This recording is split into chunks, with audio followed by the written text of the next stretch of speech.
Hi plant people, good day and welcome back to our YouTube channel, Marjan's Garden. So today guys, meron akong i-share sa inyo and meron ako guys i-re-repat. Yan, mamaya papakita ko sa inyo guys. Ayan, so dito yung ating ginawa kahapon. Ayan, ito guys yung napakalaki kong arrangement dito sa aking garden. So kahapon inayos ko siya dahil walang signal dito sa amin guys. Nagsimula siya kahapon hanggang ngayon guys na umaga wala pa rin bumabalik yung signal, as in ano talaga, X talaga yung aming signal dito guys. Di ko alam kung bakit. Ayan, sana guys ay magkaroon na ng signal. So dahil na bored ako, ayan, inayos ko to. So, gusto kong itong pot na to ay mapuno ng mga purple. So, naisip ko guys, yung mga propagation ko ng Purple Delight, yung mga cuttings ko guys, pagsamasamahin ko dito. Pero, kulang na guys yung ating mga Purple Delight na cuttings. Meron kasi ako yung mga una. Nandito siya. Ayan, ito yung mga una na tinanim natin sa mga ganito. Binubunot ko siya guys, sobrang tigas na niya kasi marami na talaga siyang roots. So, hindi ko na pinagpatuloy na galawin sila. So, marami yan, siguro mga 3 pots yan, kasama yung mga repropagation natin guys. So, ayan, ito yung mga nandun to guys sa black pot na malalaki. So, ito na lang yung kinuha ko. Yung gamit ko dito sa kanila guys ay garden soil and then fresh na rice hull.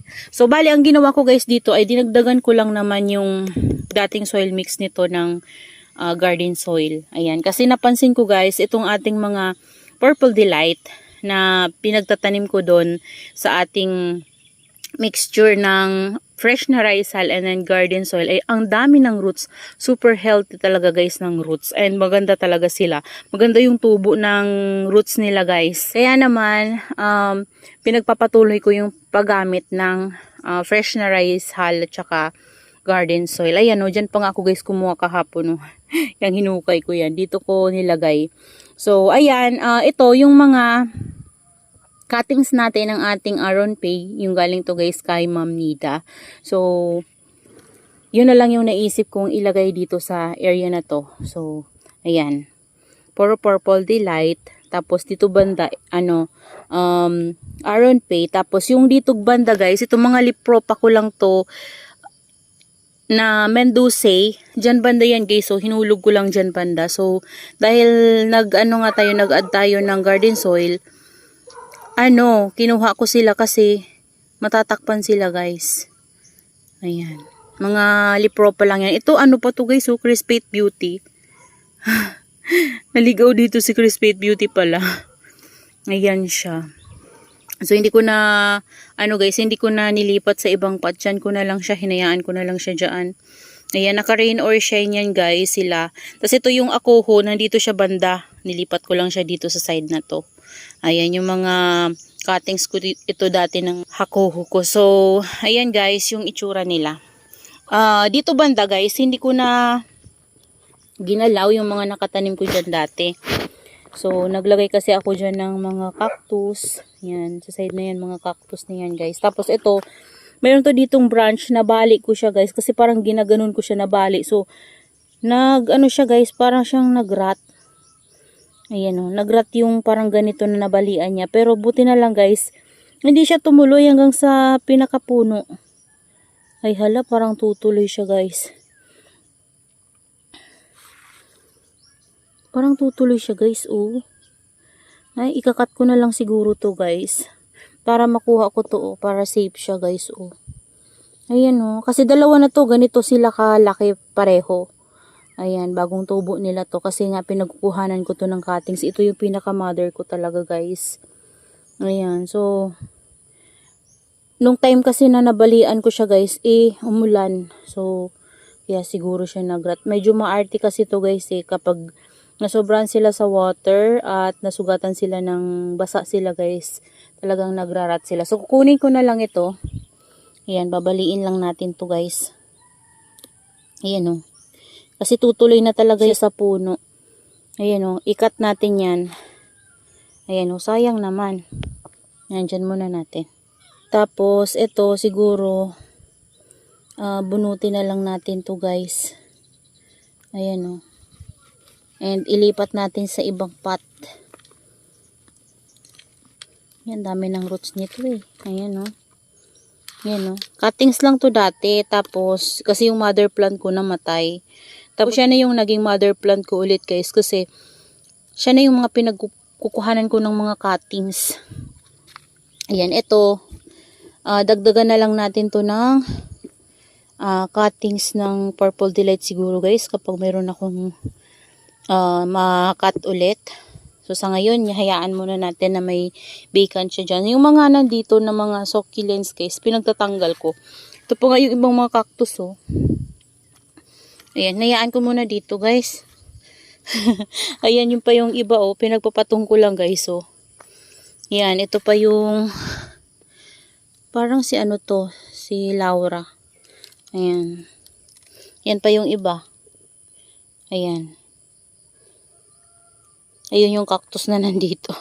Pinatong ko lang sila guys. So siguro ito ipatong lang natin dyan. Ayan. Tapos ayan. Ayan na guys yung kabuuan nung nagawa ko dito guys. So antayin natin yan guys na lumago yung ating mga Purple Delight na cuttings. And then yung Aron Pay guys. Magiging maganda yan sa atin. So kulang na lang siya ng isa dito sa pinaguhanan ng ating this one. So, dali natin to sa loob kasi magre-ripat tayo. Ayan. I-cut natin to guys at lagyan natin ng detain. Ayan siya. So, ito yung pot na gagamitin ko sa pagtataniman ko ng ating iriripat. So, ito siya guys. Iriripat ko to kasi ang laki na niya sa akin. Yan, lumaki na siya. Charan! So, gusto ko siyang mas mapalaki pa, kaya ililipat ko siya dito. So, ayan o, yung gamit natin ay garden soil. Yan yung lupa lang dito sa amin yan, guys. Tapos, fresh na rice hull. Ayan. Bubunutin ko lang to at ililipat ko siya dito. So, ayan guys. Ayan, tinanggal ko yung toppings niya. Actually, hindi pa to sobrang matagal sa atin, guys, ah. Ayan o, hindi pa gaanong madami yung roots niya. Pero gusto ko kasing ilagay siya sa big pot. Galang din to guys kay Ma'am Herlets. Dati na tong naano sa akin eh, parang nalagasan siya ng leaves. Tapos, ayan, bumalik sa dating ganda niya. And yung tips talaga nito guys, ang ganda, ayan o. Kapag na-stress yan guys, lalo pa yan nagkakaroon ng color. Ayan, medyo moist siya. Pero okay lang yan guys kasi nakuha naman natin siya ng buo. Ayan o. May mga roots siya. Healthy yung roots niya. So ang gagawin natin, ipapatong lang natin to dito. And pansin ko guys, nung gumamit ako ng fresh na rice hull at garden soil na mixture, ay yung ugat ng succulents natin talagang kapit na kapit at mabilis silang dumami. Yun yung napansin ko sa akin. Pwede nyo guys i-try kung gusto nyo. Or pwede kayong mag-add ng vermicast or chicken manure na compost. If gusto nyo i-try. Ayan.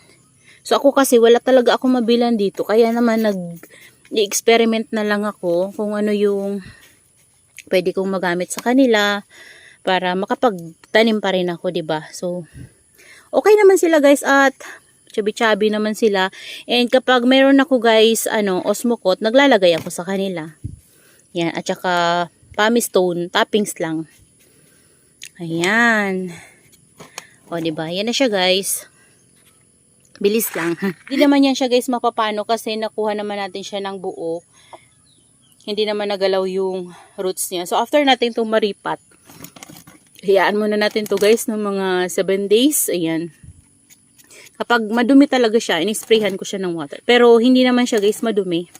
Hayaan muna natin siya ng mga 7 days bago tayo magbigay ng water. Pero syempre tama lang yung bibigay natin na water sa kanya para hindi siya ma-overwater. So, dito naman tayo guys, ikakat natin to at lalagyan natin to ng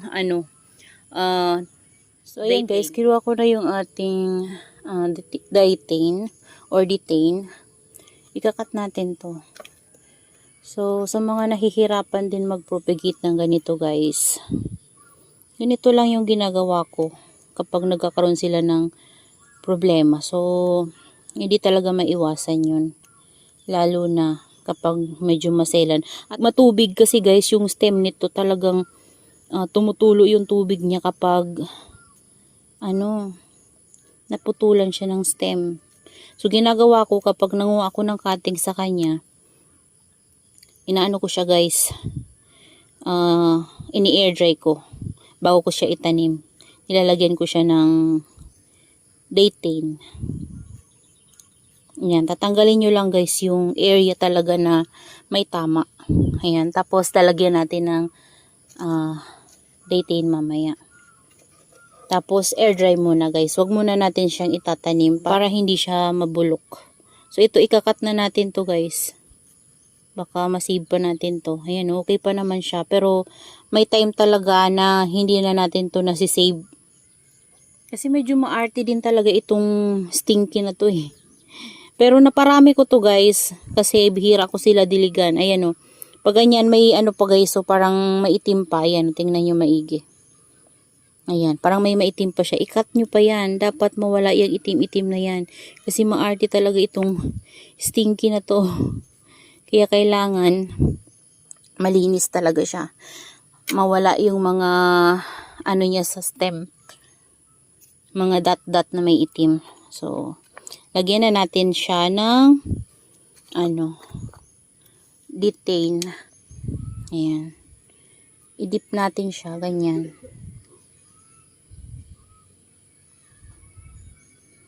Yan, o diba? Tapos i-air dry natin 'to. Kapag magano kayo nito guys, gumamit kayo ng gloves kasi to masakit yung tinik niya.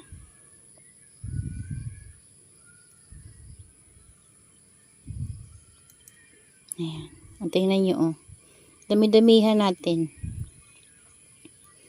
Kailangan ma-close natin yung sugat niya. Ayan nagtutubig siya talaga.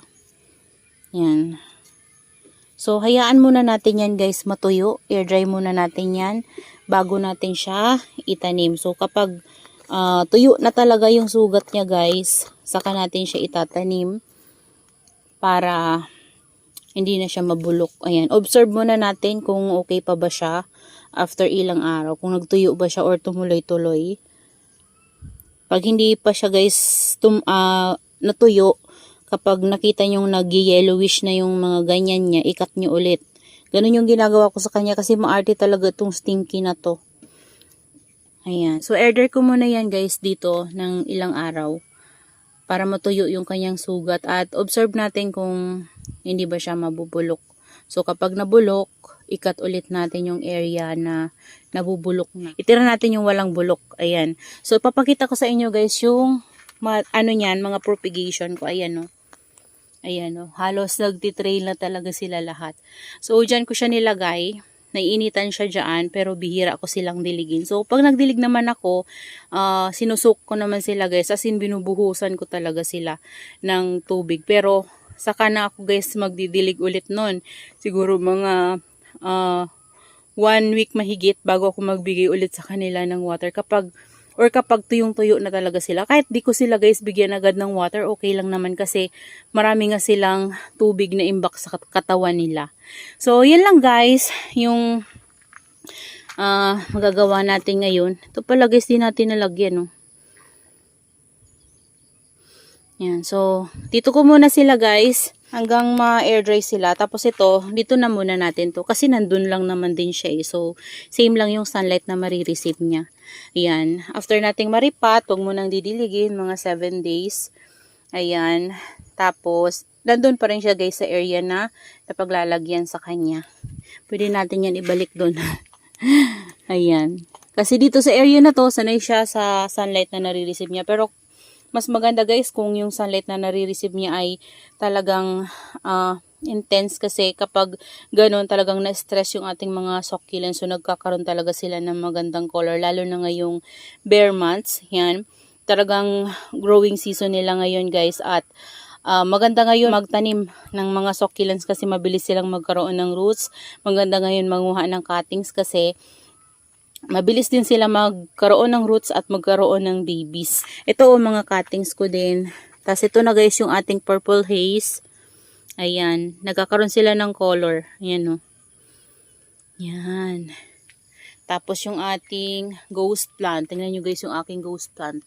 Ang ganda ng ano niya, ng color niya oh. At malago na talaga siya. Ito din yung aron pea natin, no? Ayan. Kung natatandaan nyo yung pagpat natin yan, guys, maliliit pa talaga sila. Pero ngayon malalaki na. At malago na siya, puno na yung pot natin. Ayan. So, that's all for today's video, guys. Yan. I hope you enjoy watching. And see you on my next vlog. Happy gardening, everyone. Bye-bye.